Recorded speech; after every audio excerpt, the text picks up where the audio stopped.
जवान। के गली में जैसे बजल ढोलकियां, सुन के भागे सबके सनुखियां। हमरो मनवा भइल मतवाला, तोहरा देखी के धड़कन दोगो गुना। तू हंसे तकीले अंगना, तू बोले तो मीठ लगे सपना। कवनो जादू बा तोहना में, हम तो बस फंस गइले इस बात में। रुक सुना जरा मुस्कुरा, ए गोरी दिलवा पे छा, नजर लड़ता जिएरा डोले। अब तो बतावा कैसे रोके। गोरी के धमाका, गोरी के धमाका, दिलवा में लागल बा गोरी के धमाका। गोरी के धमाका, गोरी के धमाका, नाच जैसे बाजे ढोलक के फकाका।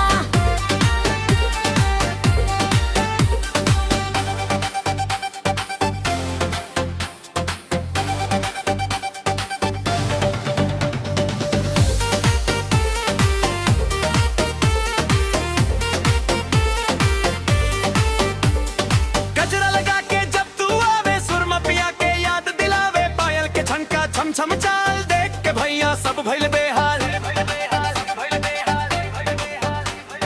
खेत खलिहान के पनिया जैसन तूत लगे लो मनवा के जीवन। दिन भर काम में थक जाला दहिया, तोहर सुरतिया दे दे सहिया।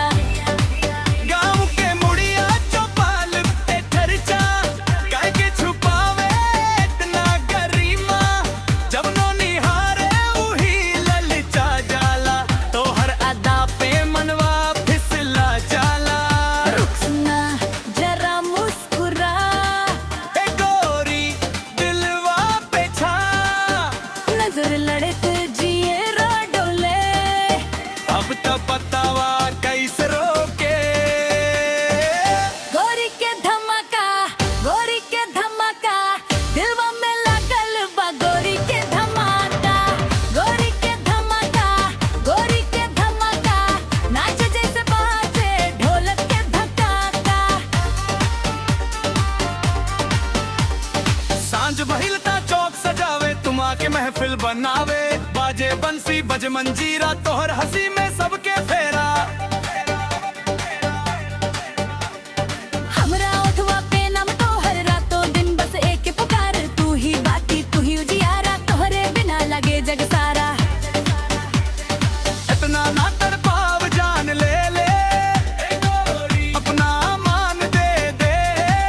हमरो दिलवा के सुन उस कहानी, तोहरे बिन सुनी बा जवानी। रुक सुना जरा मुस्कुरा, ए गोरी दिलवा पे छा, नजर लड़ते जिएरा डोले। अब तो बतावा कैसे रोके। गोरी के धमाका, गोरी के धमाका, दिलवा में लागल बा गोरी के धमाका। गोरी के धमाका, गोरी के धमाका, नाच जैसे बाजे ढोलक के फकाका।